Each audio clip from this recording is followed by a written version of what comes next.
個個都以為 TT 又出 MPG1 文，好鬼悶啫大佬。事實上呢一個柯柏文並非歸納喺 G1 時期嘅。根據官方數據顯示啦，係以歷代具代表性嘅柯柏文本體以至配件嘅一個混合版本，採用咗全新嘅變形設計，附置翻唔同年代嘅特色武器，絕對係變形金剛分子料理版柯柏文。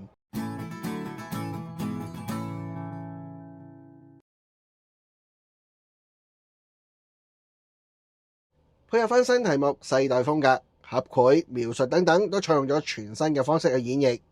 變形難度啦、比例細節、可動、載具模式同埋配件等等，全部都係全新設計嘅。配合埋直觀嘅變形結構啦，務求做到可以令玩家反覆拎住喺手，不斷咁玩嘅。今次亦都以可動性為目標之一啦，一體變形冇多餘嘅配件。武器方面係精選咗呢40幾年嚟最活躍嘅武器，配置埋呢個5mm 嘅插洞呢，咁玩家就可以任意發揮創作啦。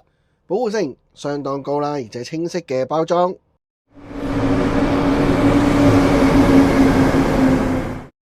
嗱，除咗電鍍部件之外啦，玻璃窗、紅色塑膠料嗰度咧都採用咗啲反光嘅塗層啊，增加咗一種可觀性啦，同埋寫實感。車頭方面為咗配合翻整體嘅平衡性咧，就製作成為一個較細嘅版本。為咗配合爽快嘅變形啊，腳掌處理咧都變得非常之咁直接嘅。當然啦，佢大腿同埋油管方面嘅設計亦都係好直接。設計師講到話佢好在意呢個背板嘅存在，過往嘅變形金剛柯柏文咧一直都冇，今次咧終於做到啦。至於尾部嘅美術設定咧，做到介乎於玩具同埋現實之間嘅感覺，附設咗一個道具嘅收納件，可以將武器好整齊咁樣咧收集起嚟，真係一個非常好嘅設計啊！呢樣嘢真係讚。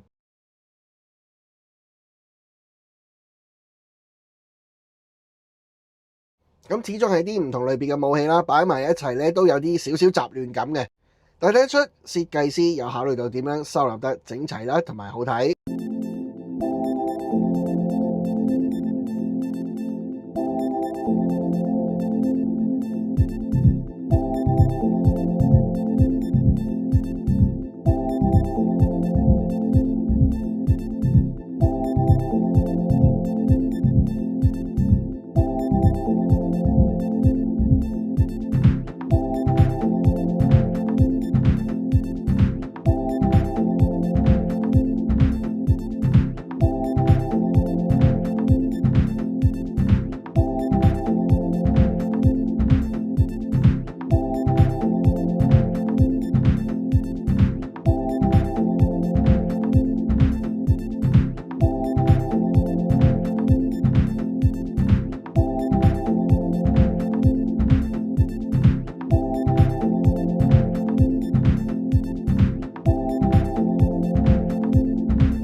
體嘅形象都採用咗全世界玩家都最愛嘅 G1 風格啦。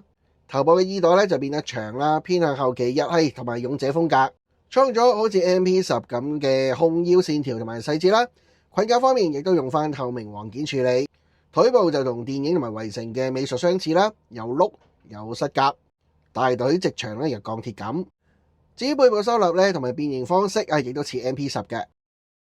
腿部後方嘅收納嘅細節都非常之均等好靚仔嘅。心口裏面當然亦都內存咗呢個 Matrix 啦，合金噶，即係電影版狂獸崛起嘅一雙刀雖然唔係 Michael Bay 嗰套但係都玩一下先，因為我覺得呢個動作真係超級型仔嘅。將原本嗰個來福槍喺膊頭度插上就致敬翻德亞窮，當然亦都有 G1 嘅能量斧同埋把長槍啦。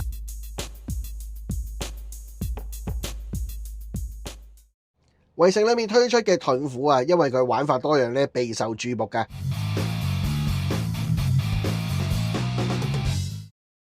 咁多武器當然要睇下佢所有架撐擺晒上嘅時候係乜鬼嘅樣啦。多武器嘅 TF 唔新鮮嘅，不過因為佢柯柏文咩型咯。咁亦都有設計到放晒喺背裏面嘅收納啦，亦都有考慮到美觀方面嘅設計嘅。而呢個掛件仲有其他多嘅玩法同用途，咁留翻大家去發掘啦。最後一個配件就係配合翻 MP 用嘅支架嘅 adapter 啦，可以做到空中跳躍、攻擊等等嘅動作。呢一隻 MP 文雖然有住 G1 嘅外觀啦，但係其實佢唔屬於任何系列，目前係一款獨立嘅玩具嚟嘅。所以如果話係 TT 亂咁搞隻 G1 柯柏文出嚟呢，真係好唔公平嘅。更加唔好用MP1 MP10 或者 MP44 比較啦，完全兩碼子事。咁如果真係要拎去比呢，就係你自己覺得件事係咁樣啦，係夾硬比嘅啫。而如果你唔介意嘅設定嘅話呢，心目中只係想一個似 G1 變形好玩、可動又好好嘅 G1 柯柏文嘅話呢，真心呢條真係好 OK 噶，大力推薦你噶。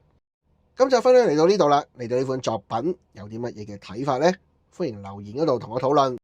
咁如果你覺得影片嘅內容唔錯，值得俾更多人知道睇到呢，歡迎你將佢分享出去，訂閱讚好，撳埋鐘仔呢，就要收取新影片嘅通知。贊助營運可以透過 PayMe、支付寶或者 Super Thanks 都得，多謝你，下次見。